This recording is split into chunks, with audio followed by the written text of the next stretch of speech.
রাজধানীর পল্লবীতে বিহারি ক্যাম্পের একটি বাসা থেকে 2 সন্তান ও মা বাবার মরদেহ উদ্ধার করা হয়েছে। তাদের মৃত্যুর কারণ নিয়ে তৈরি হয়েছে ধোঁয়াশা।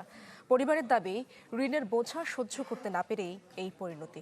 তবে ভিন্ন মত অন্যদের। ঢালাইয়ের সেরা প্রিমিয়ার সিমেন্ট। পল্লবী বিহারি ক্যাম্পে মাসুম ফাতেমা দম্পতির সংসার। 3 সন্তান সহ পরিবারের আলো নিভে গেছে চিরদিনের জন্য।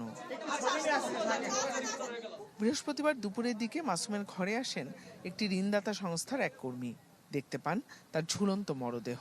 পরে স্থানীয়রা এসে বিছানায় দেখতে পায় 2 সন্তান মিনহাজ ও আসাদ এবং স্ত্রী ফাতেমার মরদেহ।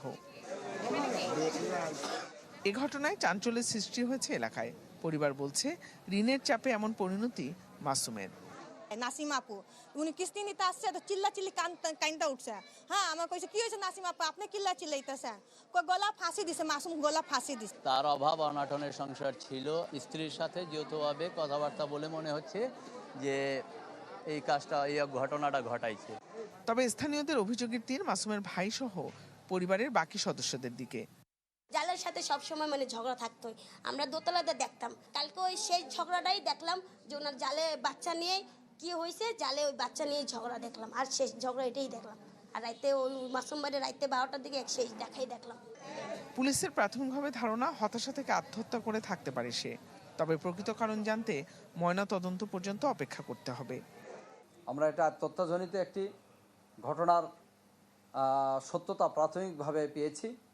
এতে আরও অনুসন্ধান চলছে এবং জব্দকৃত আলামতগুলো আমরা ফরেনসিক রিপোর্ট কালেকশনের প্রক্রিয়া চালাবো।